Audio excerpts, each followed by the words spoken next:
இயேசு கிறிஸ்துவுடைய மரணத்தை நினைவு கூறுவதற்கு நம்ம நெருங்கி விட்டோம் இல்லைங்களா? இன்னும் சிறிது நேரத்தில் அந்த ஒரு பந்தியில் பங்கு பெறுவதற்கு நம்ம பார்த்தீங்கன்னா ஒரு 2 மாதங்களுக்கு முன்னாடி இருந்தே நம்ம என்ன பண்ணுவோம், இந்த மரணத்தை நினைவு கூறும் நாங்கள் பாடல்கள் எல்லாம் பார்த்து கொண்டு வந்தோம். அது அப்படியே ரொம்ப சீக்கிரமா என்ன ஆயிடுச்சு, கடந்து போயிடுச்சு. எப்படி போச்சுன்னே தெரியல. இப்போ லாஸ்ட் மினிட்ல நம்ம உட்காந்துருக்கோம் இல்லைங்களா? இந்த மாதிரி வருஷம் தான் நம்ம செஞ்சுட்டு இருக்கோம் இல்லைங்களா? இன்றைய நாள் மொத்தம் என்ன பண்றோம், அப்படியே பயபக்தியா அதை அனுசரிச்சுட்டு போறோம், அவ்வளவுதான். யாராவது புது சிருஷ்டியா மாறி இருக்கிறோமா பாத்தீங்கன்னா, நம்மை நாமே சீர்தூக்கி பார்த்தோம்னு வச்சுக்கோங்க, எந்த ஒரு மாற்றமும் இல்லை அப்படிதான் நம்ம சொல்ல முடியும் இல்லைங்களா? இப்போ சாதாரணமாகவே பிரசங்கில ஒரு வசனம் இருக்கு. பிரசங்கி 7ஆம் அதிகாரம் 2ஆம் வசனத்தை வாசிங்க. விருந்து வீட்டுக்கு போவதிலும் துக்க வீட்டுக்கு போவது நலம். பாத்தீங்களா? விருந்து வீட்டுக்கு போவதிலும் துக்க வீட்டுக்கு போவது நலம். சரிங்களா? இப்ப நம்ம அதிகமா எதுக்கு போவோம்? விருந்து வீட்டுக்கு போவோமா, துக்க வீட்டுக்கு போவோம்? விருந்து வீட்டுக்கு தான் போவோம். இன்னைக்கு எங்க வந்திருக்கோம்? இது துக்க வீடா விருந்து வீடா? விருந்து வீடா? விருந்து வீடுனா மதியானம் மட்டன் சிக்கன்ல சாப்பிடணும். இன்னைக்கு எதுக்கு வெறும் தயிர் சாதம் சாப்பிடணும்? இது யாருக்கு துக்க வீடு, யாருக்கு விருந்து வீடு? சொல்ல முடியுமா? இந்த கேள்விக்கு பாத்தீங்கன்னா யாராலையும் பதில் சொல்லவே முடியாது. விருந்து வீடுனாலும் நமக்கு பிரச்சனை தான், துக்க வீடு சொன்னாலும் பிரச்சனை தான் இல்லையா? நம்மளுடைய துக்கங்களுக்காக தான் அவர் பாடுபட்டு இந்த சிலுவையே மறித்திருக்கிறார் இல்லைங்களா? அவர் கண்டி ஜீவனை கொடுக்கலன்னா இந்த உலகத்துக்கே ரட்சிப்பே இல்லை. அப்படி இருக்கும்போது ஒரு சந்தோஷமான வீடு தான், ஒரு புது வருஷம் மாதிரி தான் இல்லையா? ஆனா பைபிள் என்ன சொல்லுது, நீ துக்க வீட்டுக்கு போவது உனக்கு நலமா இருக்கு. ஏன்னா துக்க வீட்டுல எதுக்கு போவோம்னா, ஒருத்தர் மறிச்சிருக்காருன்னு வச்சுக்கோங்க, அவர் வாழ்க்கை எப்படி இருந்தது, அவர் எப்படி எல்லாம் வாழ்ந்தார், கிறிஸ்து மாதிரி அவர் வாழ்ந்திருந்தார்னா அவரை ஃபாலோ பண்ணணும். என்ன மாதிரி ஒரு ஊழியம் பண்ணாரு, இவர் எவ்வளவு ஜனங்களுக்கு தியாகம் பண்ணாரு, அந்த மாதிரி ஒரு விஷயத்தெல்லாம் எடுத்துக்கலாம். இதே ஒரு தவறான காரியங்கள் பண்ணி அவர் இறந்துட்டார்னா இவரை மாதிரி வாழக்கூடாது அப்படின்னு ஒரு எண்ணம் வரும். இதே ஒரு விருந்து வீட்டுக்கு போனோம்னு வச்சுக்கோங்க, அங்க என்ன இருக்கும், ஆடம்பரங்கள், களியாட்டுகள், இந்த மாதிரி விஷயங்கள்ல இருக்கும். இதை பார்த்தா என்ன வரும்னா பொறாமை தான் வரும். அதே மாதிரி நம்ம வாழ முடியலையே, அதே மாதிரி ஆடம்பரமா இருக்க முடியலையே, அந்த மாதிரி ஒரு விஷயம் தான் வரும் இல்லைங்களா? அதனாலதான் பைபிள் சொல்லுது, நீங்க விருந்து வீட்டுக்கு போவதை காட்டிலும் துக்க வீட்டுக்கு போவது. நம்ம ஆண்டவராகிய இயேசு கிறிஸ்துவுடைய மரணத்துல ஒட்டுமொத்த உலக ஜனங்களும் அவருடைய மரணத்தை பார்த்தாங்கன்னா எப்பேற்பட்ட கல்லான மனசும் என்ன ஆகும், கரையும் இல்லையா? எல்லாருக்காகவும், நாளைக்கு பிறக்க போற குழந்தைக்காகவும் அவர் என்ன பண்ணியிருக்காரு, தன்னுடைய உயிரையே தியாகம் பண்ணியிருக்கார் அப்படின்னு பார்க்கிறோம். சரிங்களா? இப்போ நம்ம ஆண்டவராகிய இயேசு கிறிஸ்துவுடைய மரணத்தை ஏன் நினைவு கூறணும், எதற்காக நினைவு கூறணும்? வருஷம் பர்த்டே மாதிரி நம்ம பெரியவர்கள் முன்னோர்கள் இறந்த மாதிரி நினைவு கூர்ந்துட்டு போயிடுறதா, இல்லை இதனுடைய நோக்கம் என்ன? நம்ம வந்திருக்கோம் இல்லையா, மாணவராக இயேசு கிறிஸ்துவுடைய மரணத்தை நினைவு கூறணுமா, அனுசரிக்கிறோமா, என்ன பண்றோம்? இதனுடைய நோக்கம் என்ன பாத்தீங்கன்னா, இதனுடைய நோக்கம் என்னன்னா, இந்த அவருடைய மரணத்தை நினைவு கூர்ந்து அவருடைய எதற்காக அவர் மரித்தார் என்பதை பார்த்து நாம் என்ன ஆகணும், புது சிருஷ்டிகளாக மாறணும். அதற்காக தான் நம்ம என்ன பண்றோம்னா, வருஷம் என்ன பண்றோம்னா, தேவன் நமக்கு மீண்டும் மீண்டும் மீண்டும் ஒரு வாய்ப்பு தரார். இந்த வருஷம் கண்டி நம்ம புது சிருஷ்டியா மாறிட்டோம்னா அடுத்த வருஷம் நம்ம நினைவு கூற வேண்டிய அவசியமே இல்லை. தேவன் நம்மளை எடுத்துருவார், இங்க இருக்க வேண்டிய அவசியமே இல்லை. அதனாலதான் ஒருவேளை மாறாம இருக்கிறோமோ தெரியல இல்லையா? இப்போ தேவனுடைய அல்டிமேட் பிளான் என்ன? வாசிக்கலாம். மல்கியா 2ஆம் அதிகாரம் 15ஆம் வசனம். அவர் ஒருவனை அல்லவா படைத்தார், இல்லையா? வாசிங்க. அவர் ஒருவனை அல்லவா படைத்தார், ஆவி அவருக்கு பரிபூர்ணமாய் இருந்தது, பின்ன ஏன் ஒருவனை படைத்தார்? தேவ பக்தியுள்ள சந்ததியை பெரும்படிதானே. அவர் ஒருவனை அல்லவா படைத்தார், ஆவி அவரிடத்தில் பரிபூர்ணமாய் இருந்தது, பின்பு ஏன் ஒருவனை படைத்தார்? ஒரு தெய்வ பக்தி உள்ள சந்ததி வரணும். அப்போ ஒரு தெய்வ பக்தி உள்ள சந்ததி வந்தாதான் இந்த உலகத்துக்கே ஒரு மோட்சம், இல்லைங்களா? இன்னைக்கு அந்த மாதிரி ஒரு தெய்வ பக்தி உள்ள சந்ததி வேதமானவர்கள் மத்தியிலேயே காணப்படல. இருக்கான்னு பாத்தீங்களா? ரொம்ப கஷ்டம். தேவன் இவங்களதான் என்ன பண்ணியிருக்காரு, உலகத்திலிருந்து பிரிச்செடுத்திருக்கிறார், என்னென்னவோ சொல்றோம். ஆனா ஒரு தெய்வ பக்தி உள்ள சந்ததி எப்படி இருக்கணும்னா எல்லாத்தையுமே விட்டு கொடுக்கணும். அதுதான் ஒரு தெய்வ பக்தி. இயேசு கிறிஸ்து எப்படி விட்டு கொடுத்தார்? தன் ஜீவனையே என்ன பண்ணியிருக்காரு, விட்டு கொடுத்திருக்கார் அப்படின்னு பார்க்கிறோம், இல்லைங்களா? அதனாலதான் அவர் ஒருவனை படைச்சார். ஒரு தெய்வ பக்தி சந்ததி அவர் மூலமா வரணும்னுதான் படைச்சார். தேவனுடைய அல்டிமேட் பிளானே என்ன? நம்ம எல்லாம் புது சிருஷ்டி ஆகணும். அவருடைய ஊழியங்களை என்ன பண்ணணும், தொடர்ந்து பண்ணணும். அவர் பட்ட பாடுகளை எல்லாம் நாம் நினைவு கொண்டு அதன்படி வாழணும். அதாவது இன்னைக்கு காலையிலிருந்து சகோதரர்கள் எல்லாம் சப்ஜெக்ட் எடுத்தாங்க. எதன் அடிப்படையில் எடுத்தாங்கன்னா மெயினா போக்கஸ் பண்ணதே அவருடைய பாடுகள் தான். அந்த பாடுகள் அவர் நமக்கு தலை பாடுகள் பட்டு போயிருக்கார். நம்ம என்ன பண்ணணும், அவருடைய அடிச்சூடுகளை தொடர்ந்து வரணும். ஏன்னா அவரோடு கூட பாடுகள் பட்டாதான் அவரோடு கூட ஆளுகை செய்ய முடியும். சாதாரணமாக செய்யவே முடியாது. இந்த பூமியில உங்களுக்கு உபத்திரங்கள் உண்டு, கண்டிப்பா அதெல்லாம் சகிக்கணும். ஒரு சின்ன சின்ன விஷயத்துக்கெல்லாம் நமக்கு கோபம் வருதுன்னா நம்ம புது சிருஷ்டி ஆகிறதுக்கே லாய்க்கே. கண்டிப்பா எல்லாத்தையும் சகிக்கணும். சகிப்புத்தன்மை தான் ரொம்ப முக்கியமான ஒரு விஷயமா இருக்கு.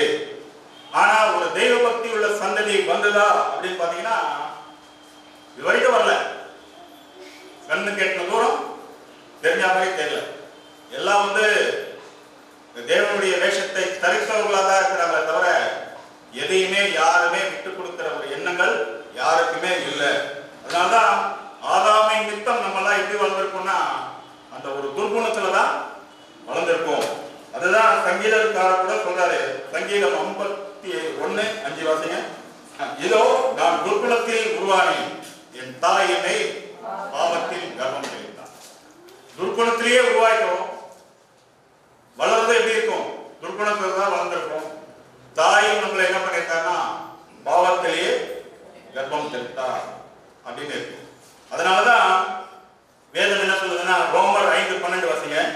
இப்படியாக ஒரே மனுஷனாலே பாவமும் பாவத்தினாலே மரணமும் உலகத்திலே பிரவேசித்தது போலவும் எல்லா மனுஷரும் பாவம் செய்தபடியால் மரணம் எல்லாருக்கும் வந்தது போலவும் இதுவும் ஆயிற்று. இப்போ எல்லாருக்குமே மரணம் வருது இல்லையா? நம்ம ஆண்டவராகிய இயேசு கிறிஸ்துவுக்கு மரணம் வந்ததா அப்படின்னு பாத்தீங்கன்னா அவருக்கு மரணம் வரல. அவர் அடித்தே என்ன பண்ணாங்க, கொன்னுட்டாங்க. அவர் ஒரு பரிபூர்ணமான மனிதர். அவரை கண்டி எதுவும் செய்யலன்னா அவர் எப்படி இருந்திருப்பாரு, பரிபூர்ணமா இருந்திருப்பார். அவருக்கு மரணம் என்றதே இல்லை. அப்போ மாம்சத்தின் உடம்புல ரத்தம் இருக்கு இல்லையா, ரத்தம் தான் மாம்சத்துக்கு உயிரா இருக்கு. அப்போ அந்த ரத்தம் கம்ப்ளீட்டா அவர் சிந்தனம், சிந்தனா உயிர் போயிடும்.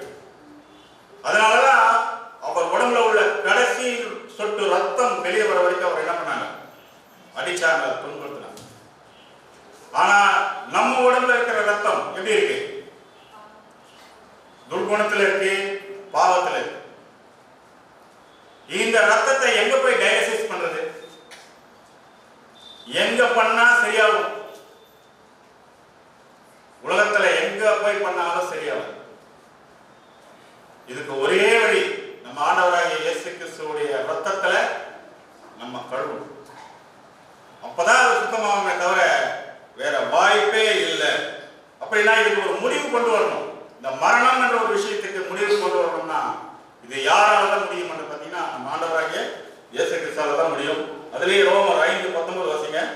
ரோமர் 5:19 அன்றியும் ஒரே மனுஷனுடைய கீழ்ப்படியாமையினால் பாவத்தினாலே அநேகர் பாவிகளாக்கப்பட்டது போல ஒருவருடைய கீழ்ப்படிதலினாலே அநேகர் நீதிமான்களாக்கப்படுவார். பாருங்க, இந்த உலகத்துல எவ்வளவு ஜனங்க இருக்காங்க? சராசரியா சென்சஸ்ல பாத்தீங்கன்னா 750 கோடி ஜனங்கள் இருக்காங்க. 750 கோடி ஜனங்களுடைய பாவங்களை நீக்கிறதுக்கு ஒரு மனுஷன் கீழ்ப்படித்தா போதும். அப்போ பேலன்ஸ் பார்த்துக்கணும். நம்ம வேதமானவர் சபையில கூட ஒரு போட்டோ வச்சிருக்கோம். தராசுல ஒரு பக்கம் இயேசு கிறிஸ்து நிற்பாரு, இன்னொரு பக்கம் 750 கோடி ஜனங்களை நிற்க வைக்க முடியாது. அதனால நம்ம ஆதி தகப்பனாகிய ஆதாம் என்ன பண்ணியிருப்பாங்க? நிற்க வச்சிருப்பாங்க. ஒட்டுமொத்த உலக ஜனங்களுக்கும் ஈக்குவல் தான் இல்லைங்களா? அதனாலதான் என்ன பண்ணாரு? இயேசு கிறிஸ்து என்ற ஒரு ஒருத்தர் கீழ்ப்படிஞ்சாருன்னா போதும். ஒரு பரிபூர்ண மனிதனுக்கு ஒரு பரிபூர்ண மனிதன் தான் ஜீவன் கொடுக்க முடியும். பைபிள் என்ன சொல்லுது? பாவம் செஞ்சு அதனால நீங்க கஷ்டப்பட்டீங்கன்னா ஒரு பிரயோஜனம் இல்லை இல்லையா? நீதியை செஞ்சு அதன் மூலமா கஷ்டப்பட்டாதான் அவருக்கு பிரதியா இருக்கும் பைபிள் சொல்லுது. இப்ப இயேசு கிறிஸ்து நீதி செஞ்சார், ஆனா கஷ்டப்பட்டார், அதனாலதான் அவருக்கு பிரதியா இருக்கு அப்படின்னு சொல்லுவோம். தேவனுடைய திட்டம் என்னன்னா வாசிக்கலாம். யாத்திராகமம் 21ஆம் அதிகாரம் 23 முதல் 25 வசனம். யாத்திராகமம் 21ஆம் அதிகாரம் 23ஆம் வசனம். வேறு சேதம் உண்டானால் ஜீவனுக்கு ஜீவன், கண்ணுக்கு கண், பல்லுக்கு பல், கைக்கு கை, காலுக்கு கால், சூட்டுக்கு சூடு, காயத்துக்கு காயம், தழும்புக்கு தழும்பு பழி கொடுக்க வேண்டும். வேற தேசம் உண்டானால் ஜீவனுக்கு ஜீவன் கொடுத்தே ஆகும். இந்த சட்டத்திட்டங்களை எழுதினது யாரு? பிதாவாகிய தேவன். அவர் சுயநலமா இருந்தார்னா தன் மகனையே கொடுப்பாரா? கொடுக்க மாட்டார். அவர் சட்டத்துக்கு நீதிக்கே அவர் கடவுளா இருக்கிறதால தான் எழுதின சட்டத்துக்கு அவரே கீழ்ப்படுகிறார். அதனால என்ன பண்றாரு? தன் மகனையே என்ன பண்றாருன்னா ஜீவனுக்கு ஜீவன் பலி கொடுத்தாதான் இந்த ஒட்டுமொத்த உலக ஜனங்களுக்கும் ஒரு மீட்பு பெற முடியும் என்ற ஒரு விஷயத்துக்காக அப்படியே கொடுத்தாரு. இப்ப நம்ம எப்படி இருக்கோம் அந்த ஒரு விஷயத்துல பாத்தீங்கன்னா, ரோமர் 5ஆம் அதிகாரம் 10ஆம் வசனம் வாசிங்க. ரோமர் 5ஆம் அதிகாரம் 10ஆம் வசனம். நாம் தேவனுக்கு சத்துருக்களாக இருக்கையில் அவருடைய குமாரனின் மரணத்தினாலே அவருடனே ஒப்புரவாக்கப்பட்டோமானால், ஒப்புரவாக்கப்பட்ட பின் நாம் அவருடைய ஜீவனாலே ரட்சிக்கப்படுவது அதிக நிச்சயமாமே. பாத்தீங்களா? நாம் தேவனுக்கு எப்படி இருக்குமா? சத்துருக்களா இருக்கையில். எப்படிங்க நம்ம தேவனுக்கு சத்துருக்களா இருக்கணுமா அப்படின்னு பாத்தீங்கன்னா, வேதம் என்ன சொல்லுது? உங்களுக்கு ஒரு கடுகளவு விசுவாசம் இருந்தா இந்த மலையை பார்த்து போனா பேருக்கு போயிடுமா? இப்போ ஒரு கடுகளவுக்கு கூட விசுவாசம் நமக்கு இல்லையா? இருக்கா இல்லையா? இருக்கா? இருக்குன்னா மாற்றுவீங்க, இல்லைன்னா சொல்ல முடியும். ஒவ்வொரு வசனத்தையும் நம்ம வாழ்க்கைக்கு அப்ளை பண்ணி பாருங்க. பொய் சொல்லாது இருப்பாயாக அப்படின்னு வேதம் சொல்லுது. நம்ம சொல்லாம இருக்குமா? அப்போ கழுகுக்கும் மலைக்கும் எவ்வளவு வித்தியாசம் இருக்கு? பிறர் பொருளை இச்சியாதே சொல்லுது. இச்சியாத இருக்குமா? இல்ல. அப்போ ஒரு கழுகளும் கூட வேத வசனங்களுக்கும் நமக்கும் சம்பந்தமே இல்லை. அதான் வேதம் சொல்லுது, உனக்கு கடுகளுக்கு விசுவாசம் இருந்தா மலை மாறி இருக்கிற அவ்விசுவாசம் உன்னை விட்டு போயிடும் அப்படின்னு சொல்லுது. சரிங்களா?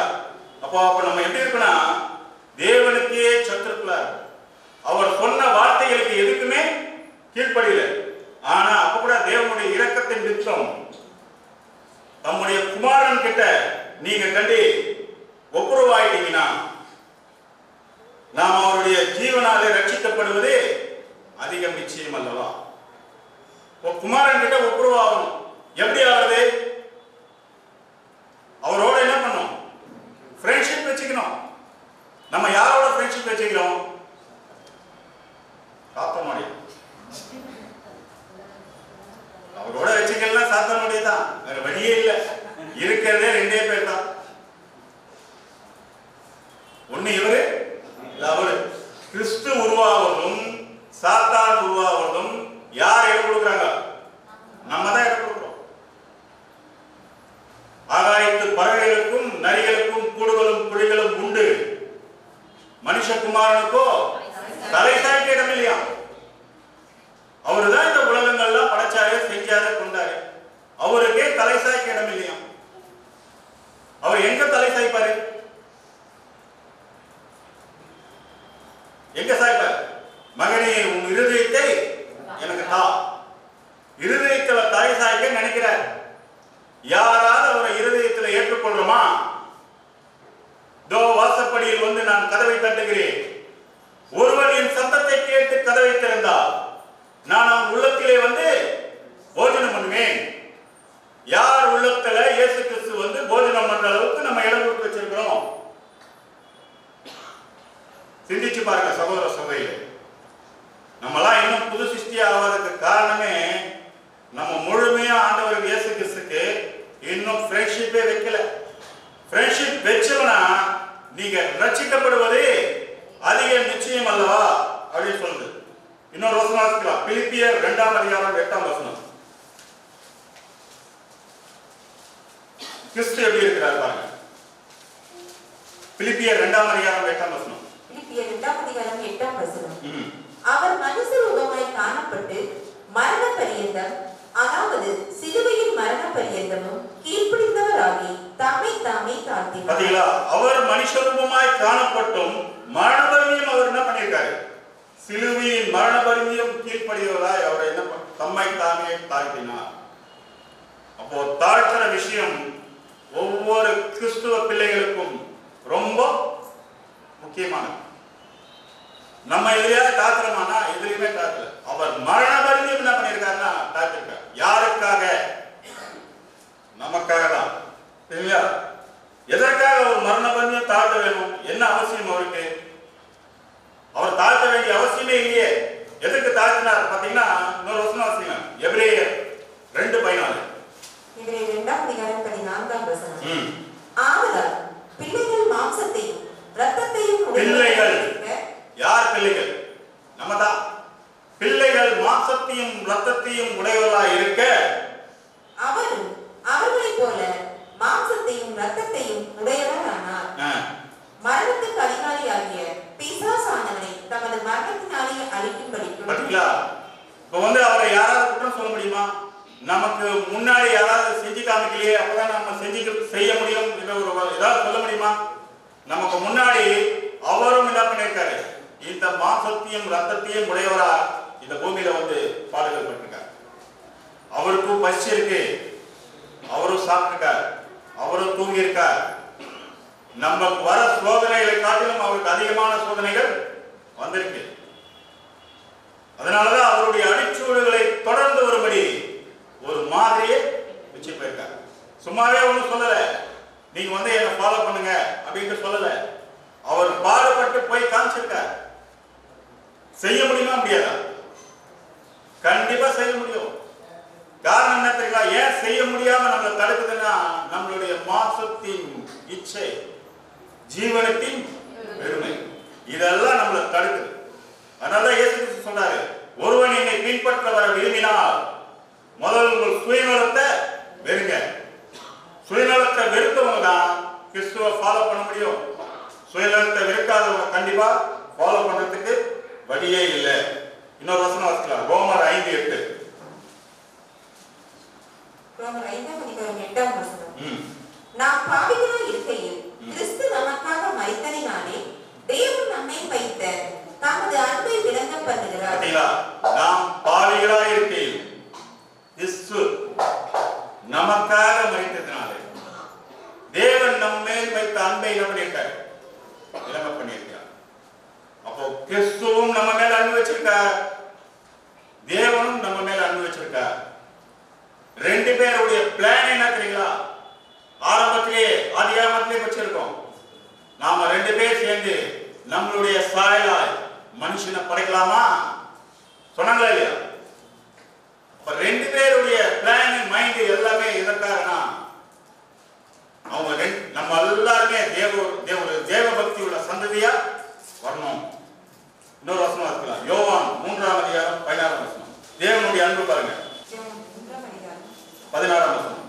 16ஆம் வசனம். தேவன் குமாரனை விசுவாசிக்கிறவன் எவனோ அவன் கெட்டு போகாமல் நித்திய ஜீவனை அடையும்படிக்கு அவரை தந்தரலை இவ்வளவாய் உலகத்தில் அன்பு கூர்ந்தார். தேவன் தம்முடைய ஒரே பேரான குமாரனை விசுவாசிக்கிறவன் எவனோ, யாருன்னு தெரிஞ்சுதா கண்டிப்பா சொல்லியிருப்பாரு. அவர் என்னன்றாரு? எவனோ நித்திய ஜீவனை அடையும்படிக்கு அவர் என்ன பண்ணியிருக்காரு? நமக்காக தந்து இவ்வளவா அன்பு கூர்ந்தார். யாராவது இந்த காரியத்தை செய்ய முடியுமா? தேவன் செஞ்சு காமிச்சிருக்கார். இப்ப நம்ம மனசே கொடுக்க மாட்டோம், அவர் ஜீவனையே கொடுத்திருக்கார். அப்போ தேவனுடைய நம்ம மேல் வைத்த அன்பு என்ன பண்ணியிருக்காரு? கொடுத்திருக்காரு அப்படின்னு பாருங்க. இப்போ நம்ம எப்படி அதை விசுவாசிக்கணும் அப்படின்னு பாத்தீங்கன்னா, ரோமர் 5:10 மறுபடியும் வாசிங்க. ரோமர் 5:10 நாம் தேவனுக்கு சத்துருக்களாய் இருக்கையில் அவருடைய குமாரனின் மரணத்தினாலே அவருடனே ஒப்புரவாக்கப்பட்டோமானால் ஒப்புரவாக்கப்பட்ட பின் நாம் அவருடைய ஜீவனாலே ரட்சிக்கப்படுவது அதிக நிச்சயமாமே. சரி, இப்போ ஒப்புரவாகிறதுக்கு மறுபடியும் என்ன பண்றாருன்னா ஒரு வாய்ப்பு தர இல்லையா? அவர் மரிச்சிட்டார், அவரை இனிமே நம்ம உயிரோட பார்க்க முடியாது. இனி அவரை மாம்சத்தை இதுலயும் நம்ம அவரை பார்க்க முடியாது. அவர் எப்படி இருக்காருன்னா மகிமையின் சரீரத்தில் இருக்கார், நம்ம அவரை பார்க்க முடியாது. ஆனாலும் நம்ம ஒப்புரவாகிறதுக்கு ஒரு வாய்ப்பு தர. அதுதான் என்ன தெரியுங்களா? இந்த திராட்சை ரசமும் அப்பமும் என் மரணத்தை நினைவு கூறும்படி இதை நீங்க செய்யுங்க அப்படின்னு சொல்லப்பட்டது. சரிங்களா? இப்போ அவருடைய மரணத்தை நினைவு கூறும்படி இதை செய்யணும். அப்ப அவர் மரணத்துல என்னென்ன பிரச்சனை நடந்தது எல்லா சகோதரர்களும் எடுத்துட்டாங்க. புதுசா நம்ம சொல்ல வேண்டிய அவசியம் இல்லை. எவ்வளவு பாடுபட்டார், எவ்வளவு கஷ்டப்பட்டார், எவ்வளவு துன்பப்பட்டார், எவ்வளவு வேதனைப்பட்டார், எவ்வளவு சகிச்சார், எல்லாமே நம்ம பார்த்துட்டோம். புதுசா ஒன்றும் சொல்ல வேண்டியதில்லை. இப்போ என் மரணத்தை நினைவு கூறும்படி இதை செய்யும் இல்லையா? அப்போ இந்த அப்பம் எதற்கு அடையாளமா இருக்கு? நம்ம ஆண்டவராகிய இயேசு கிறிஸ்துவுடைய சரீரத்துக்கு அடையாளமா இருக்கு. இந்த திராட்சரசம் எதுக்கு அடையாளமா இருக்கு? அவர் சிந்தின ரத்தத்துக்கு ஒரு அடையாளமா இருக்கு. சரிங்களா? இப்ப பாத்தீங்கன்னா உலகம் ஃபுல்லா இந்த நாள் நீசான் மாதம் 14ஆம் தேதி இந்த நேரத்துல உலகம் ஃபுல்லா உள்ள தேவனுடைய பிள்ளைகள் இதை அனுசரிக்கிறாங்களா இல்லையா? பைபிள் என்ன சொல்லுது? இந்த ஒரே அப்பத்தில் பங்கு பெறும்படியினால், ஒரே அப்பத்துல பங்கு பெறணும். இப்ப ஒரே அப்பத்திலே உலகம் ஃபுல்லா பங்கு பெறாங்க. இது நம்ம செஞ்சுட்டு வந்தப்போ வேற ஒரு இடத்துல அவங்க செஞ்சுட்டு வந்தப்போ இந்த மாதிரி பல லட்சம் சபைகள் அங்கங்க பங்கு பெறாங்க. ஆனா வேதம் என்ன சொல்லுது? இந்த ஒரே அப்பத்துல பங்கு பெறணும் அப்படின்னு சொல்லுது. என்னைக்காவது செஞ்சுட்டு இருக்கீங்களா? வாசிக்கலாம். யோவான் 6ஆம் அதிகாரம் 54 முதல் 58 வசனங்கள் வரை வாசிக்கலாம். யோவான் 6ஆம் அதிகாரம் 54ஆம் வசனம். என் மாம்சத்தை புசித்து என் ரத்தத்தை பானம் பண்ணுகிறவனுக்கு நித்திய ஜீவன் உண்டு. பாத்தீங்களா? என் மாம்சத்தை புசித்து என் ரத்தத்தை பானம் பண்ணுகிறவனுக்கு நித்திய ஜீவன் உண்டு. நான் அவனை கடைசி நாளில் எழுப்புவேன். என் மாம்சம் மெய்யான போஜனமாய் இருக்கிறது, என் ரத்தம் மெய்யான பானமாய் இருக்கிறது. என் மாம்சத்தை புசித்து என் ரத்தத்தை பானம் பண்ணுகிறவன் என்னிலே நிலைத்திருக்கிறான், நானும் அவனிலே நிலைத்திருக்கிறேன். ஜீவனுள்ள பிதா என்னை அனுப்பினது போலவும் நான் பிதாவினால் பிழைத்திருக்கிறது போலவும் என்னை புசிக்கிறவனும் என்னாலே பிழைப்பான். வானத்திலிருந்து இறங்கின அப்பம் இதுவே. இது உங்கள் பிதாக்கள் புசித்த மன்னாவை போல் அல்ல. அவர்கள் சாப்பிட்டாங்க, மரிச்சு போயிட்டாங்க. ஆனா இந்த அப்பம் உங்கள் பிதாக்கள் புசித்த மன்னாவை போல் அல்ல. நானே வானத்திலிருந்து இறங்கி வந்த ஜீவாப்பம். புரியுதுங்களா? அப்போ இந்த வானத்திலிருந்து இறங்கி வந்த ஜீவாப்பத்தை சாப்பிட்டாதான் என்ன பண்ண முடியும்? பிழைக்க முடியும். இந்த அப்பம் எங்கிருந்து வந்தது? இந்த அப்பம் எங்கிருந்து வந்தது? பூமியில இருந்தா வந்தது. சிஸ்டர் செஞ்சு பண்ணுங்க இல்லைங்களா? வசனம் என்ன சொல்லுது? பூமியிலாகிலும் தண்ணீரின் கீழாகிலும் ஒரு ரூபத்தையும் சொரூபத்தையும் நீங்க வணங்கக்கூடாது. அப்ப வானத்திலிருந்து இறங்கி வந்த ஜீவப்பம் இது இயேசு கிறிஸ்து. இயேசு கிறிஸ்து என்ன தெரியுமா சொல்றாரு? நித்திய இடத்துல என்ன பண்றாங்க, அவருடைய பாடுகள் அவருடைய இதெல்லாம் மறந்துட்டு இதை என்ன பண்ணிட்டாங்கன்னா இயேசு கிறிஸ்துவும் அவர் சிந்தின ரத்தமாகவும் என்ன பண்ணிட்டாங்க, எல்லாத்துக்கும் இது பண்ணிட்டாங்க. இது என்ன தெரியுமா சொல்லியிருக்காரு? என்னை நினைவு கூறும்படி இதை செய்யும்.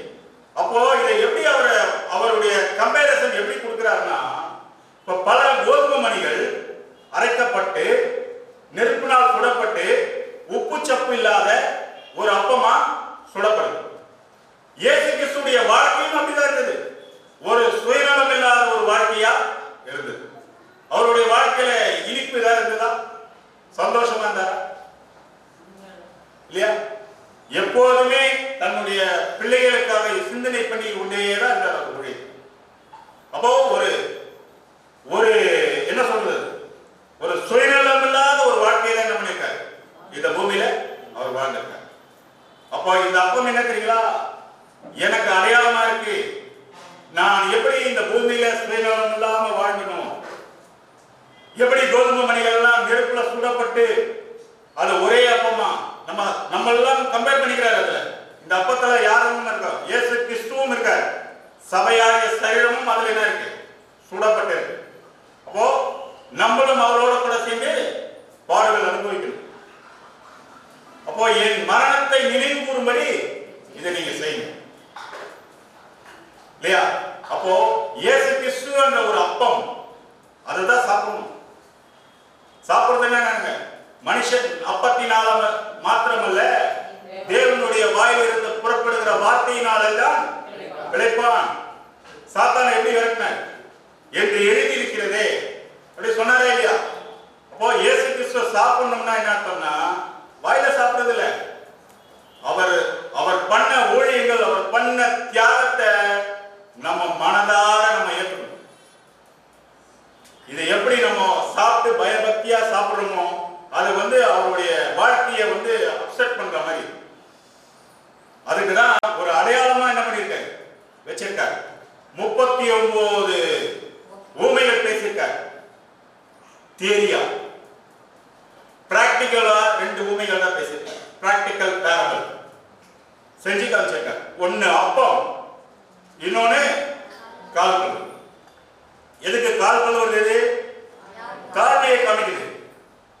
அப்பம் எதுக்கு சொல்லப்பட்டிருக்கு? ஒற்றுமை. ஒரு மனுஷனுக்கு ஒற்றுமையும் தாழ்மையும் இல்லைன்னா சபையாகிறதுக்கு வாய்ப்பே இல்லை. புரியுதுங்களா? அதுக்குதான் இதை செஞ்சு காமிக்கிறேன். என்னை நினைவு கூறும்படி இதை செய்யுங்க. பிதாவாகிய தேவன் கிட்ட அவர் ஜெபம் பண்ண ஒரே ஒரு விஷயத்துக்காக ஜெபம் பண்ணார்.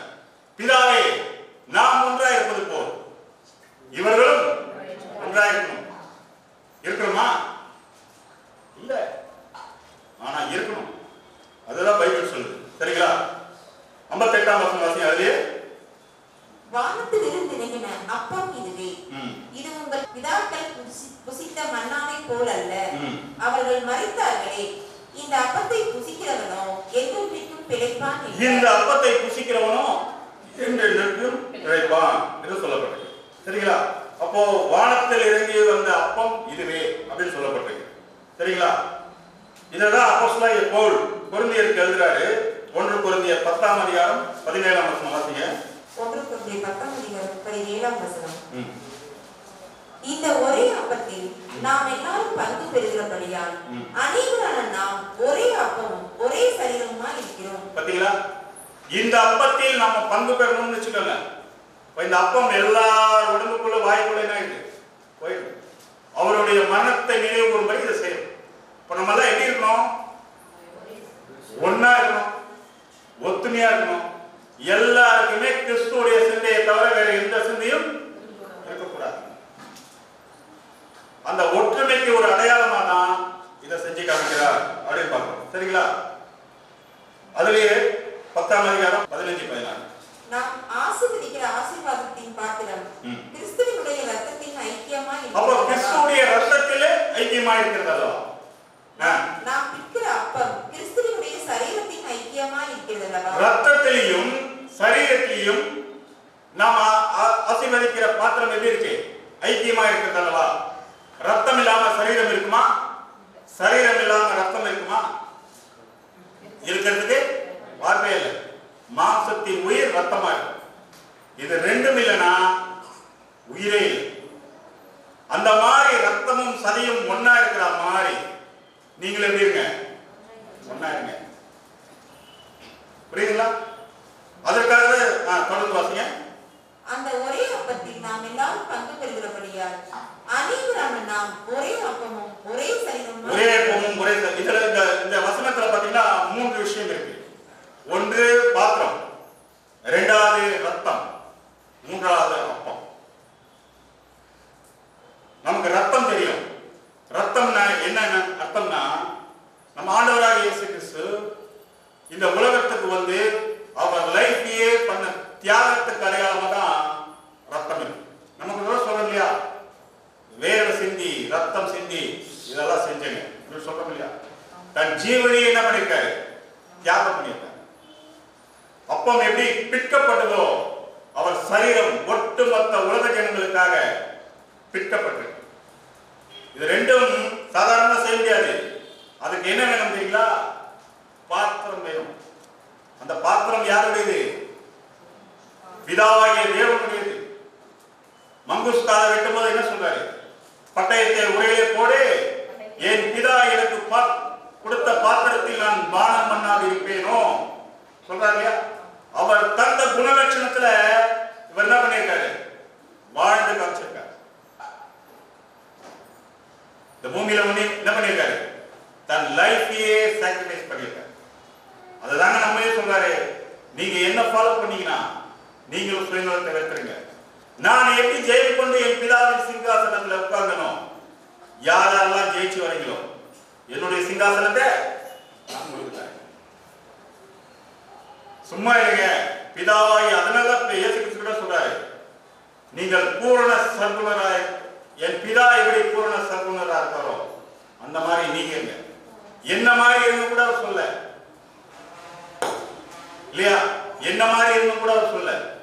எங்க அப்பா எப்படி பர்ஃபெக்ட்டா இருக்காரோ அந்த மாதிரி நீங்களும் இருங்க அப்படின்னு சொல்றாரு. சரிங்களா? இன்னொரு வசனம் வாசிங்க. 1 யோவான் 1ஆம் அதிகாரம் 7ஆம் வசனம். அவர் ஒளியில் இருக்கிறது போல நாமும் ஒளியிலே நடந்தால் ஒருவரோடு ஒருவர் ஐக்கியப்பட்டிருப்போம். அவருடைய குமாரனாகிய இயேசு கிறிஸ்துவின் ரத்தம் சகல பாவங்களையும் நீக்கி நம்மை சுத்திகரிக்கும். பாத்தீங்களா? இயேசு கிறிஸ்துவுடைய ரத்தம் என்ன பண்ணுமா? சகல பாவங்களையும் நீக்கி சுத்திகரிக்கும். எப்படிங்க சுத்திகரிக்கும்? இயேசு கிறிஸ்துவுடைய ரத்தம் சிந்தி 2000 வருஷம் ஆயிடுச்சு. அவருடைய ரத்தம் நம்மளை எப்படி சுத்திகரிக்கும்? இதுக்கு என்ன அர்த்தம் சொல்ல முடியும்? யாருடைய ரத்தமாவே யாராவது சுத்திகரிக்குமா? யாரும் சுத்திகரிக்காது. அப்ப இயேசு கிறிஸ்துவுடைய ரத்தம் ஜெயம் சொல்றோம். இயேசு கிறிஸ்துவுடைய ரத்தம் வந்து சகல பாவத்தையும் நீக்கும் சொல்றோம் இல்லைங்களா? அப்ப அதுக்கு என்ன அர்த்தம்? எப்படி இயேசு கிறிஸ்துவுடைய ரத்தம் நம்மளை சுத்திகரிக்கும் அப்படின்னு பார்த்தோம்னா, அவர் பண்ண தியாகம்,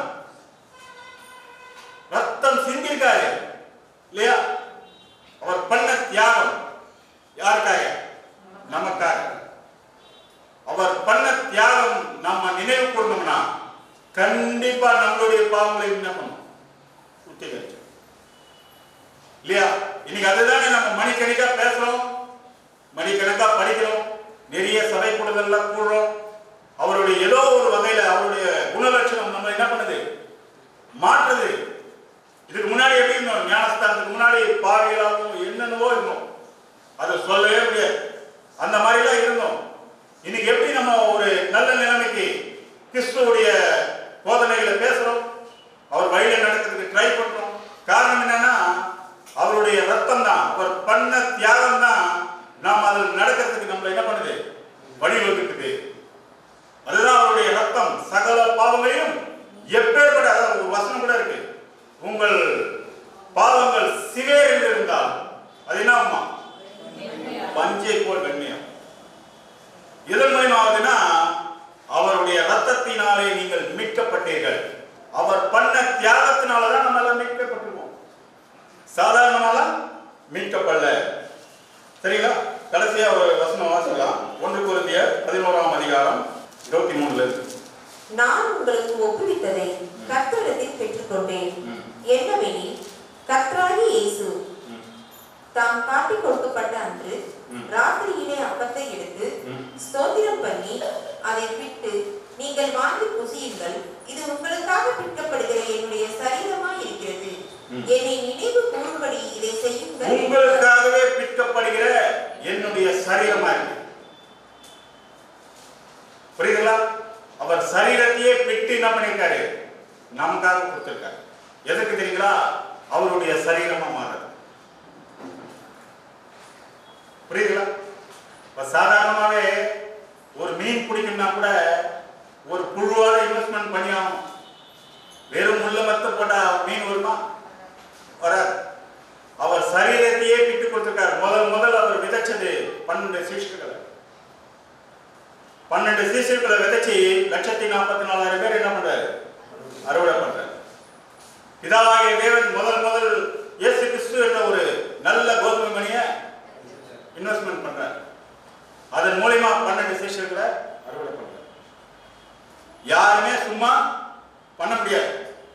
இப்ப நம்ம 1,44,000 பேர் என்ன பண்ணணும்? இன்வெஸ்ட்மெண்ட் பண்ணணும். எதை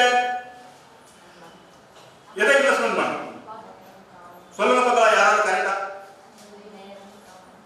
இயேசு கிறிஸ்து என்ன இன்வெஸ்ட்மெண்ட் பண்ணாரு? தன்னையே ஜீவ பலியா கொடுத்துட்டாரு. அப்ப உங்களையும் என்ன பண்ணணும்? நீங்க ஜீவ பலியா. அதுதான் நம்ம ஞானஸ்தானத்திலே எடுத்திருக்கோம். இனிமே எங்களுக்குன்னு ஒரு வாழ்க்கை வேணாம், உலகத்துக்கே மறிச்சிடுறோம். மறிச்சிட்டு என்ன பண்றோம்? கிறிஸ்துக்குள்ள நம்ம கிடைக்கும். பண்ணமா இல்லையா? அதுதான் ஒரு அடையாளமா நம்ம செஞ்சு காமிச்சிருக்கோம். தொடர்ந்து வாசிங்க. போஜனம் பண்ணின பின்பு அவர் அந்தபடியே பாத்திரத்தையும் எடுத்து, இந்த பாத்திரம் என் ரத்தத்தினால் ஆகிய புதிய உடன்படிக்கையாய் இருக்கிறது, நீங்கள் இதை பானம் பண்ணும் போதெல்லாம் என்னை நினைவு கூறும்படி இதை செய்யுங்கள். இந்த ரத்தம் எப்படி இருக்குன்னா புது உடன்படிக்கை. இது எது நிமித்தம் இருக்குன்னா, நம்ம 2 பேரும் அக்ரிமெண்ட் மாதிரி என் கூட என்ன ஒப்புறீங்க? ஒப்புறீங்க. என் கூட பிதாவாகிய தேவனுடைய ராஜ்யத்தில் என்ன பண்ண போறீங்க? ராஜாக்களும் ஆசாரிகளா இருக்க போறீங்க. அதற்கு தான் முன்னாடி என்ன பண்றாருன்னா ஒரு பிராக்டிகலான ஒரு அக்ரிமெண்ட்டை போட்டு போயிருக்காரு. அதெல்லாம் நம்ம சிந்திக்கலன்னா நம்ம கண்டிப்பா போறதுக்கு வாய்ப்பே இல்லை. ஆகையால் நீங்கள் இந்த அப்பத்தை புசித்து இந்த பாத்திரத்தில் பானம் பண்ணும் போதெல்லாம் கர்த்தர் வருமளவும் அவருடைய மரணத்தை தெரிவிக்கிறீர்கள். கர்த்தர் வருமளவும் அவருடைய மரணத்தை தெரிவிக்கிறீர்கள். கர்த்தர் எங்க வரணும்? கர்த்தர் வந்துட்டாரா இல்லையா? எங்க வந்துட்டார்? எப்போ வந்தார்? யார் பார்த்தீங்க? 1874 வந்துட்டார். கர்த்தர் வருமளவு அவருடைய மரணத்தை தெரிவிக்கிறீர்கள். கர்த்தர் எங்க தெரியுமா வரணும்? சொன்னார் இல்லையா? நரிகளுக்கும் ஆராய்ச்சி பறவைகளுக்கும் கூடுகளும் குழிகளும் உண்டு, மனுஷகுமாரன் தலை சார். கர்த்தர் எங்க தெரியுமா வரணும்? இருதயத்தில் வரணும். இருதயத்தில் வர வரைக்கும் நீங்கள் அவருடைய மரணத்தை தெரிவிக்கணும். இப்போ வராததால் தான் வருஷம் நம்ம என்ன பண்ணுவோம்? நினைவு மனசுக்குள்ள வந்துட்டாருன்னா அவர் கூட போயிடும். அவர் வந்தா கூட நம்ம என்ன பண்றோம்? கொஞ்ச நாள் வெயிட் பண்ணுங்க, இன்னும் நிறைய வேலை இருக்கு. வீட்டில் பொண்ணை படிக்க வைக்கணும், கல்யாணம் பண்ணணும், வீடு கட்டணும், லோன் அடைக்கணும், எவ்வளோ வேலைகள் இருக்கு. அதுக்குள்ளே நீங்க வந்துட்டீங்கன்னா இந்த உலகத்துல ஒரு காரியத்தையும் நம்ம செய்ய முடியாது அப்படின்ட்டு பெண்டிங் வச்சிருக்கோம். அதான் கர்த்தர் வருவலும் அவர் மனதை தொடர்ந்து வாசிங்க. இப்படி இருக்க எவன் அபாத்திரமாய் கர்த்தருடைய அப்பத்தை புசித்து அவருடைய பாத்திரத்தில் பானம் பண்ணுகிறானோ அவன் கர்த்தருடைய சரீரத்தையும் ரத்தத்தையும் குறித்து குற்றம் உள்ளவனாய் இருப்பான். பாத்தீங்களா? இப்ப இவ்வளவு நாளா நம்ம எப்படி பானம் பண்ணியிருக்கோம்? ஒரு அபாத்திரமா பானம் பண்ண மாதிரி தான் பண்ணியிருக்கோம்.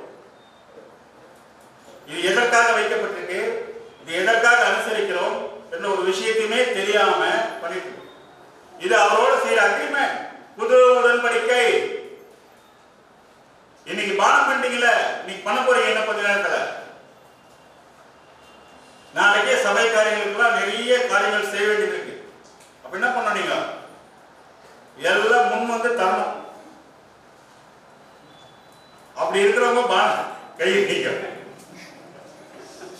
முதலே சொல்லியிருந்தேன், நான் வராம இருந்திருக்கேன். ஏன்னா அவரோட என்ன போறீங்க அவர் என்ன பண்ணாரு? உலக காரியங்களுக்கெல்லாம் ஆசைப்பட்டாரா? இல்ல. உலக ஸ்நேகம் தேவனுக்கு விரோதமான பகை என்று அறிவீர்களா? அறிஞ்சிட்டு பானம் பண்ணுங்க. தொடர்ந்து வாசிங்க. எந்த மனுஷனும் தன்னை தானே சோதித்தறிந்து இந்த அப்பத்தில் புசித்து இந்த பாத்திரத்தில் பானம் பண்ண கடவன். தன்னை தானே முதல் சோதிங்க. நமக்கு இதெல்லாம் தகுதி இருக்கா?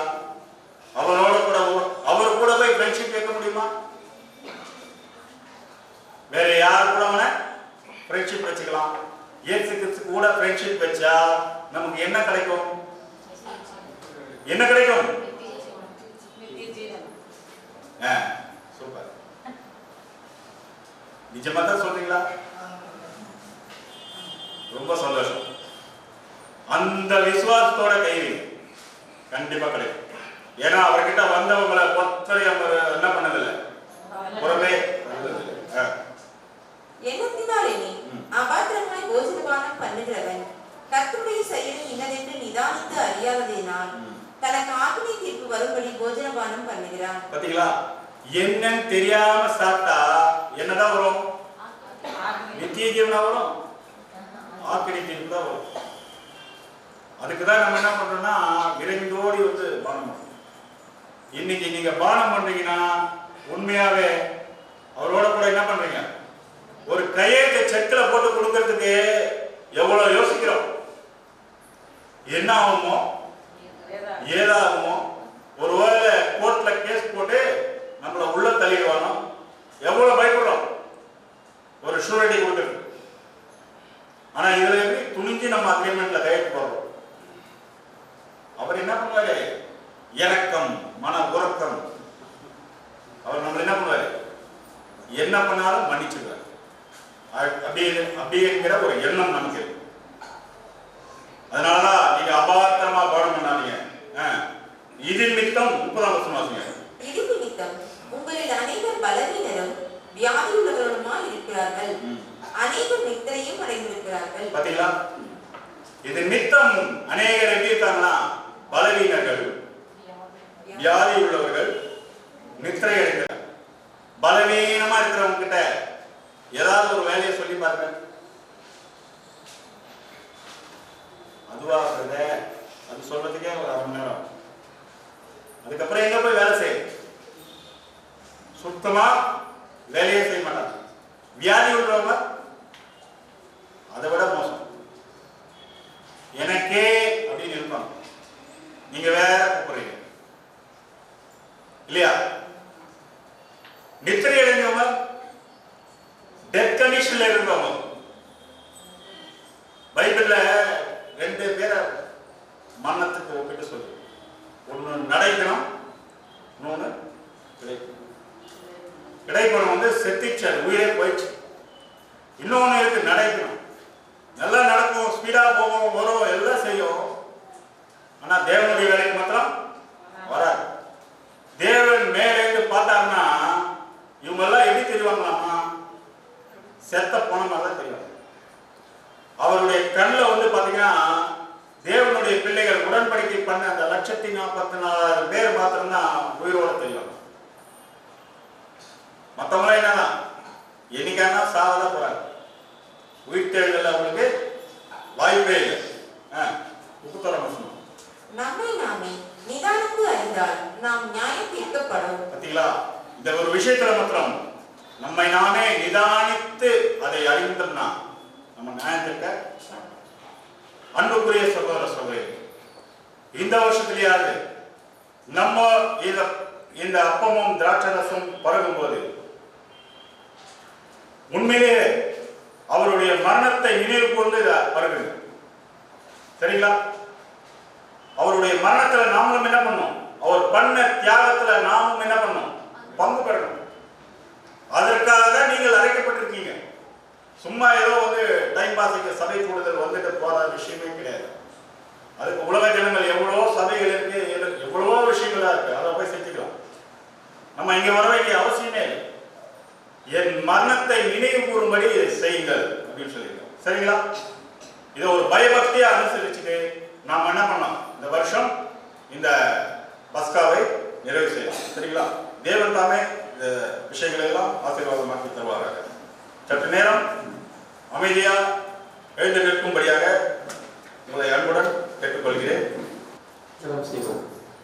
மகாநகரங்களில் வாசமாக இந்த பூமியின் மக்களாக உங்களை நித்தம் கண்களை பார்த்து ஆசீர்வதிக்கிறீர்கள்.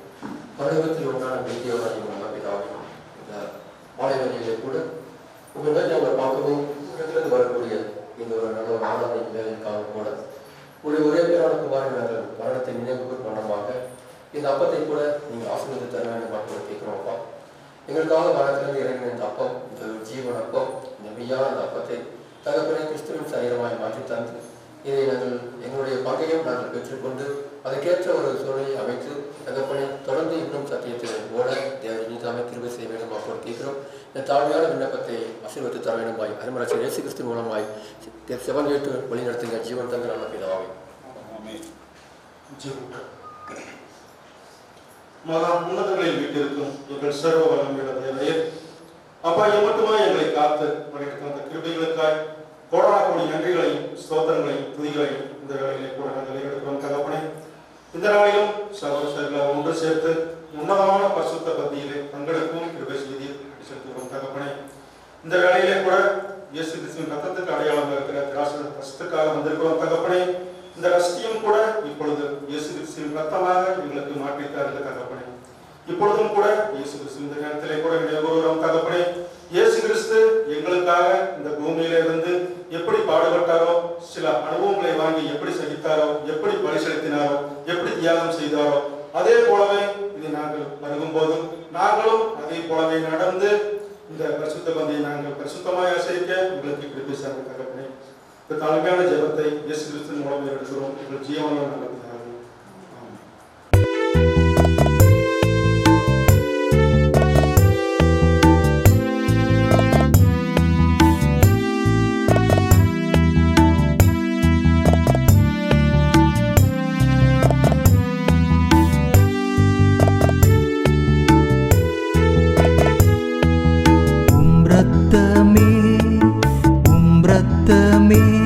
சுத்தம் செய்யுமே உம் இரத்தமே என் பானமே, உம் இரத்தமே சுத்தம் செய்யுமே உம் இரத்தமே என் பானமே. பாய்ந்து வந்த நின் இரத்தமே சாய்ந்தோர்கட்கு அடைக்கலமே, பாய்ந்து வந்த நின் இரத்தமே சாய்ந்தோர்கட்கு அடைக்கலமே. பாவிகள் நேசன் பாவி என்னை கூவி கழுவி நீரன்னை, பாவிகள் நேசன் பாவி என்னை கூவி கழுவி நீரன்னை. உம் இரத்தமே சுத்தம் செய்யுமே உம் இரத்தமே என் பானமே. நேசச்சிலுவை சத்தியம் நாசம் அடைந்தோர்க்கு பைத்தியம், நேசச்சிலுவை சத்தியம் நாசம் அடைந்தோர்க்கு பைத்தியம். ரட்சிப்படைவோர் சத்தியம் அட்சயன் காப்பார் நீத்தியம், ரட்சிப்படைவோர் சத்தியம் அட்சயன் காப்பார் நீத்தியம். உம் இரத்தமே சுத்தம் செய்யுமே உம் இரத்தமே என் பானமே.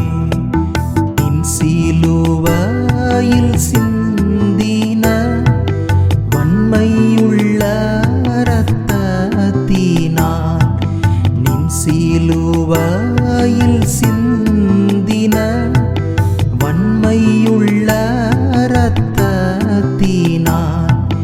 என் பாவத்தை பரிகரித்தீர். அன்புள்ள தேவபுத்திரா, என் பாவத்தை பரிகரித்தீர். அன்புள்ள தேவபுத்திரா, உம் இரத்தமே சுத்தம் செய்யுமே. உம் இரத்தமே என் பானமே.